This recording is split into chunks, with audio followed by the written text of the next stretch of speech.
Monstrous Regiment by Terry Pratchett. Come closer, settle in. This is a story about Borogravia, a war that has forgotten why it started, and a girl named Polly Perks who cuts her hair because the army is hiring and her brother is missing. On the disc, patriotism is often a hymn sung by people who will not be in the verse where the dying happens. The Duchess watches from every wall. The god Nuggan forbids, among other things, life as it is actually lived. Polly becomes Oliver and discovers she is not the only one using a name as armor. Jackrum, a sergeant with the gravitational pull of a small planet, knows more than a recruiting sergeant should. Maledict the vampire drinks coffee instead of blood and treats addiction as a lifestyle. Jade the troll, Tonka and Lofty, Igor, Shufty, a regiment that looks wrong until you realize it looks like the truth. Borogravia fights Slovenia and anyone else still holding a map. The Clax towers are burned because news is a kind of defeat. Lieutenant Blouse has theories. Polly has a bar to inherit and a stubbornness that outranks theories. They walk into mud, into rumors, into the discovery that the enemy is often the same war wearing a different hat.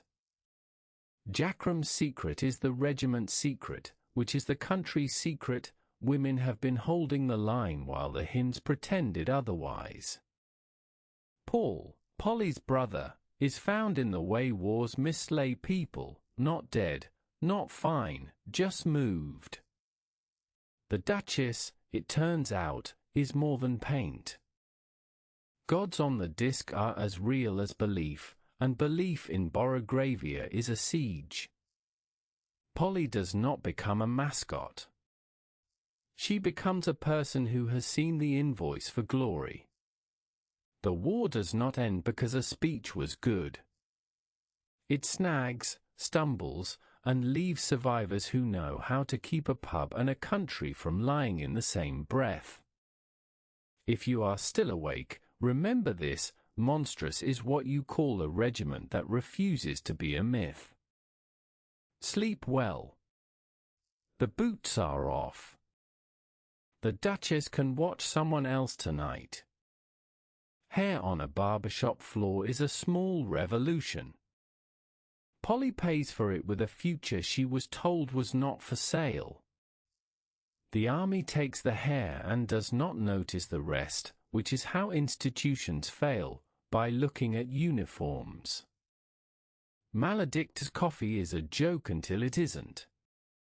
Everyone in the squad is managing a thirst. War is thirsty work. So is becoming yourself in public. Jackrum has recruited this story before. That is the heartbreak and the hope. The line keeps being held by people the anthem cannot see.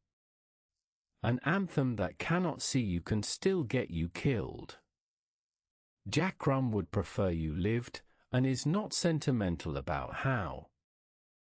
Blouse learns that command is not a textbook. Polly learns that she can love a country and still want it to stop.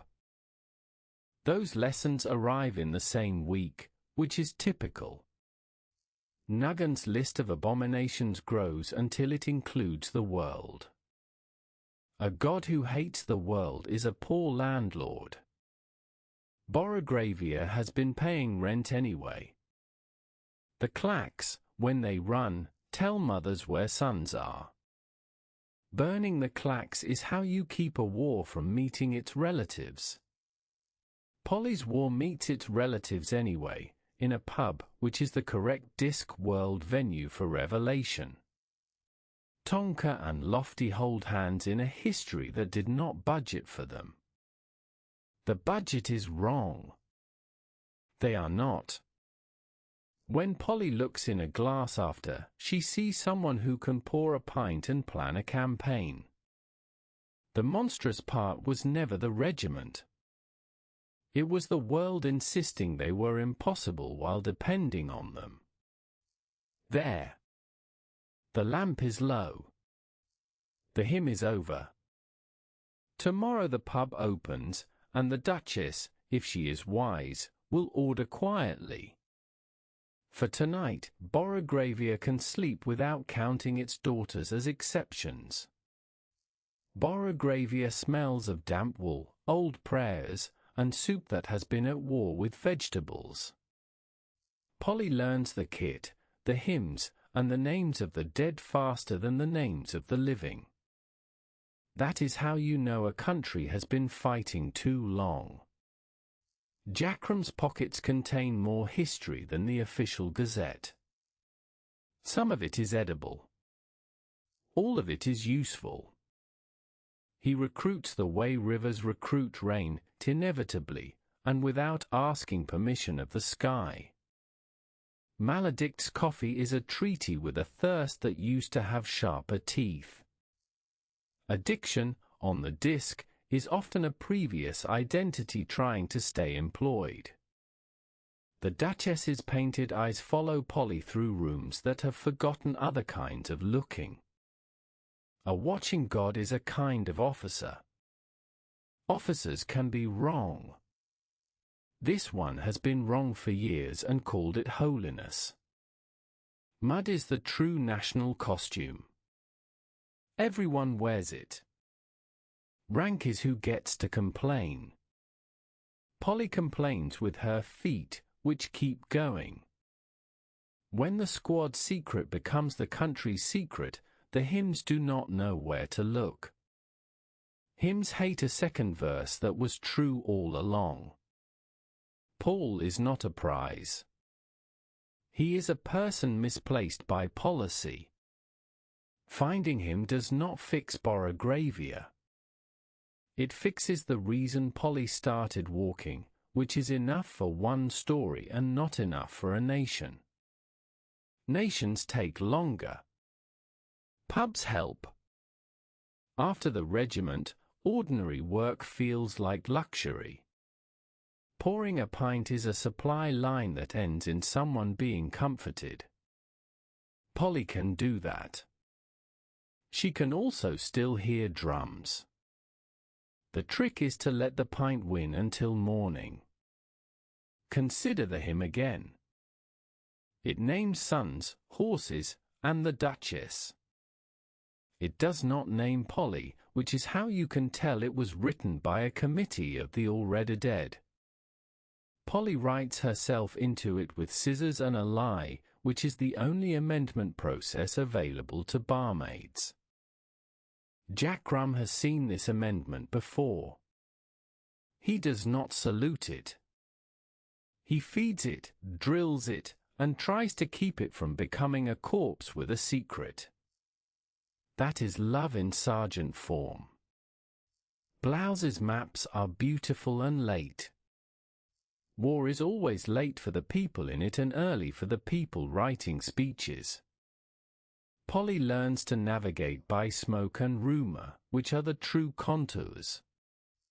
Maledict, Jade, Igor, Shufti, Tonka, Lofty, a list the Gazette would misspell if it spelled them at all.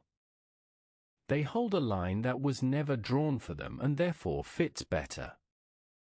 Nuggan forbids until forbidding is the only industry left. An economy of no cannot feed a regiment. The regiment feeds itself on theft, humor, and the discovery that the enemy also has mothers. This is destabilizing for hymns. Afterward, the pub is a parliament that serves ale. Polly chairs it by pouring. The Duchess on the wall can watch or not. Paint does not get a vote either, though it keeps applying. Sleep. Boots off. Hair growing back on its own terms. Tomorrow's country can wake without a drum if it is willing. Tonight it is willing. One more thing before the lamp goes. A regiment is a family with worse songs. Polly's family learn to march, then learn to stop. Stopping is the advanced course. The Duchess may keep her paint.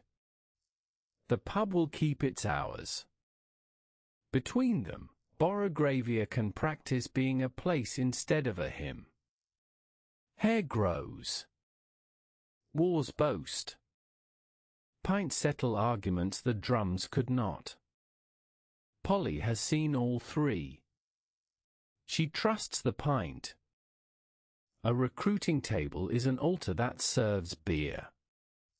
Polly pays with a name that is not hers and receives a future that was not advertised. Fine print is always written in mud. Jackrum's stories have casualties the Gazette never listed. He lists them in his head, which is why his head is the actual War Office. When the squad sleeps, they sleep like people who have borrowed their faces and must return them in the morning. Borrowed faces can still dream. That is the scandal and the comfort. Borogravia will pretend this was always the plan. Countries are good at pretense. Polly is good at pints. History, on the disc, often sides with the pint in the end, quietly, after the statues are built for someone else.